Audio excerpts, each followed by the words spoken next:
नमस्कार student, chemistry chapter first आपका है ठोस अवस्था, जिसमें आपके ठोस अवस्था में सबसे पहला टॉपिक है ठोस अवस्था। ठोस अवस्था किसे कहते हैं?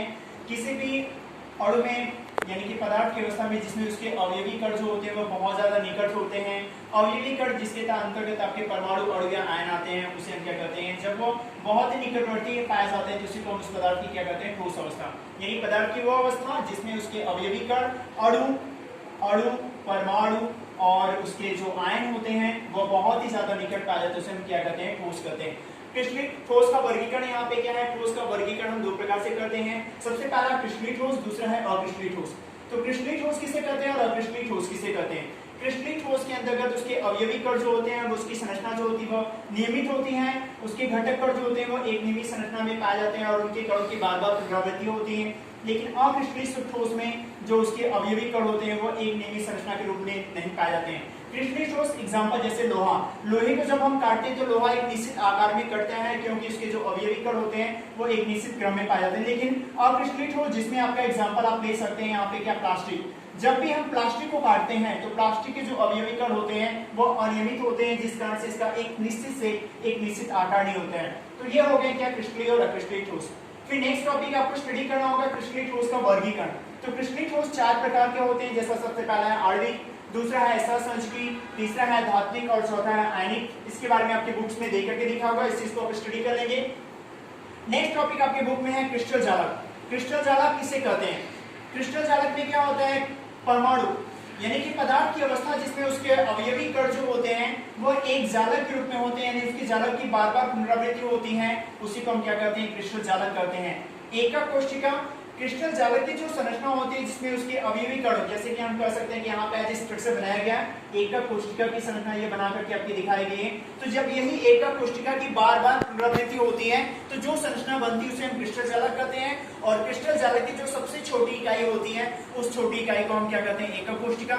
एकक कोशिका दो प्रकार की होती है, आदि एकक कोशिका और केंद्रित एकक कोशिका। जैसा कि आपके एनसीईआरटी की बुक में दिया होगा, एकक कोशिका 3 लिखा होगा। आदि एकक कोशिका, आदि से सरल एकक कोशिका कहते हैं, अंतर जिसे काय केंद्रित कोशिका कहते हैं, और तीसरा होगा फलक। लेकिन और हायर क्लासेस की बुकों में देकर के दिखाया जाता है कि एकक कोशिका दो होती है, आद्य और केंद्रित। आद्य एकक कोशिका जैसा कि स्ट्रक्चर यहाँ पे देख सकते हैं जिसमें उसके अवयवी कण जो होते हैं जिसे हम एक गोले के रूप में दिखाते हैं वो केवल कॉर्नर पे पाए जाते हैं। लेकिन अंतर केंद्रित एकक कोशिका जिसको हम कहते हैं केंद्रित एकक कोशिका, ये तीन होती है, एक अंतर केंद्रित, अंत केंद्रित और फलक केंद्रित। अंत केंद्रित एकक कोशिका जिसमें अवयवी कण कोने पे पाए जाते हैं, उसके साथ एक आपका सेंटर में पाया जाता है। अंत केंद्रित में क्या होता है कि अवयवी कण कोने के साथ साथ ऊपरी और निचले जो फलक होते हैं उसके सभी फलकों के सेंटर में पाए जाते हैं, कोने पर पाए जाने वाले कणों के साथ में। नेक्स्ट टॉपिक आपके सिलेबस में होगा एकक कोशिका में परमाणुओं की संख्या। जैसा कि एकक कोशिका तीन होती है, आद्य, अंत और फलक। तो आद्य एकक कोशिका में जो घटक कण केवल कॉर्नर पे पाए जाते हैं तो उसका जो एक कण होता है वो 1/8वां भाग होता है, तो उससे 8 × 1/8 जिसे हम करते हैं 1, और यहाँ पे Z का मान क्या हो जाता है आपका 1। यानी एकक कोशिका में परमाणुओं की संख्या Z का मान हम 1 दिखाते हैं। नेक्स्ट आपका है अंतर केंद्रित एकक कोशिका। अंतर केंद्रित एकक कोशिका में भी आप देख सकते हैं कि इसमें घटक कण कॉर्नर पे पाया गया, उसके साथ एक सेंटर में भी पाया जाता है। इस वजह से 8 × 1/8 प्लस 1 सेंटर में पाए जाने के कारण से तो यहाँ से काटेंगे तो 8 एकम 8, 1 + 1 बराबर आपका आ जाता है 2, तो इसके लिए Z का मान आपका होता है 2। नेक्स्ट आपका है फलक केंद्रित एकक कोशिका। इसमें 8 × 1/8 प्लस 6 × 1/2।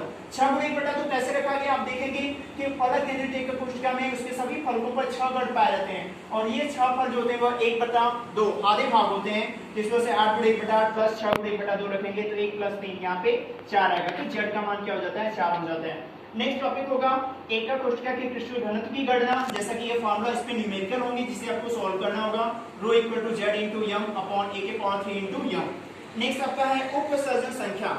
उपसर्जन संख्या किसे कहते हैं? क्रिस्टल जालक की संरचना में घटक कणों के द्वारा एक क्रिस्टल जालक की संरचना में एक कण जितने अन्य गोलों के संपर्क में होता है वही उसकी उपसर्जन संख्या कहलाती है। जैसे अगर हम एक लाइन रखते हैं, यहाँ पे एक विमीय संरचना रखते हैं तो आप देखते हैं कि एक गोला अपने लेफ्ट वाले गोले और राइट वाले गोले के संपर्क में होता है, अर्थात इसकी समन्वय संख्या जो होती है देख सकते हैं एक विमीय में निविड़ समतल 3 होता है, एक विमीय, द्विविमीय और त्रिविमीय। तो ये संरचना जो मैंने बनाया वो एक विमीय है और यहाँ पे जो स्ट्रक्चर बनाया गया है वह द्विविमीय में एक वर्गाकार होता है और दूसरे स्ट्रक्चर जो होता है वह खटकोड़ी होता है। तो वर्गाकार में जो संरचना होती है वह एक गोला 4 गोलों के संपर्क में आपका होता है, 1 2 3 4। यहाँ पे आप देख सकते हैं 1 2 यहाँ पे आपका नीचे 3 हो जाएगा और ये 4 हो जाएगा। तो 4 गोलों के संपर्क में होता है, अर्थात इसकी समग्र संख्या 4 होती है।